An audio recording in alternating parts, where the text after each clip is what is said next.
I'm Stan Ellsworth. You might have heard me talking about history on American Ride.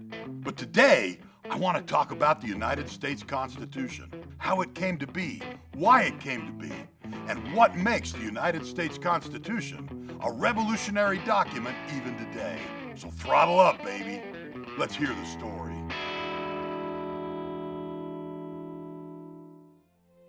Article 3 of the United States Constitution is all about the federal courts. In fact, it opens like this. The judicial power of the United States of America shall be vested in one Supreme Court.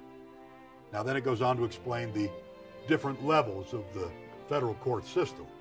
Now you remember that under the Articles of Confederation, there were no federal courts. Each state was appointing its own courts, making up its own laws, and they all had penalties and punishments that were all over the map.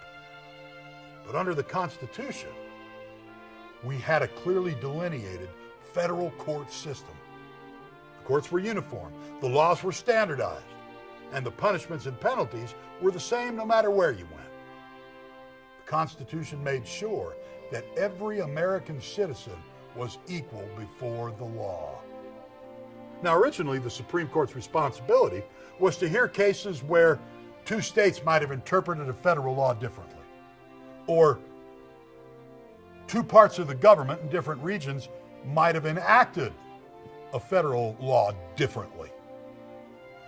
But that all changed in 1803 with the case of Marbury versus Madison.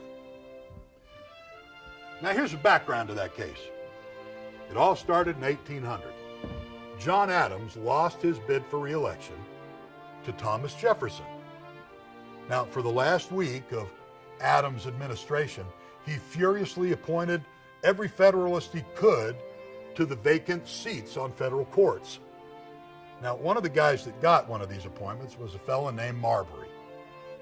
But Marbury didn't receive his appointment until after Mr. Jefferson had already been sworn in as president. And Jefferson had gone on to appoint his guys to all those vacant federal benches. Marbury still wanted his federal job as a judge, but there weren't any courts for him to sit on. So Marbury sued. Now technically he's suing the United States government in the person of the Secretary of State, James Madison. And that's why the case is called Marbury v. Madison. See, first, after the court heard the case, they decided that the new president will take priority. His appointments will take precedence. Chief Justice of the Supreme Court, Judge John Marshall, felt that because the Supreme Court, by the Constitution, had the authority to review certain parts of federal law, that inherently the court had the authority to oversee all federal law. So we've developed a system of federal courts. At the first level is the district court, where your case would be heard by one judge. If you don't like what that guy says, then you go up to the next step, that's the appellate court, where your case is heard by a panel of 3 judges. If you're still unhappy, you can take your case all the way to the top of the hill and go before the 9 judges of the United States Supreme Court. Now, the Supreme Court checks and balances the other 2 branches of government by having the authority of judicial review over the laws passed by Congress and the executive actions taken by the president.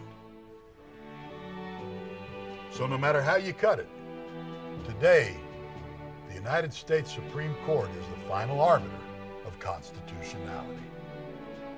Every federal judge has a responsibility to impartially interpret the law, to stay above party politics, and most importantly, to guarantee the integrity of the United States Constitution. Subscribe now. It's history with attitude and the American story with an edge.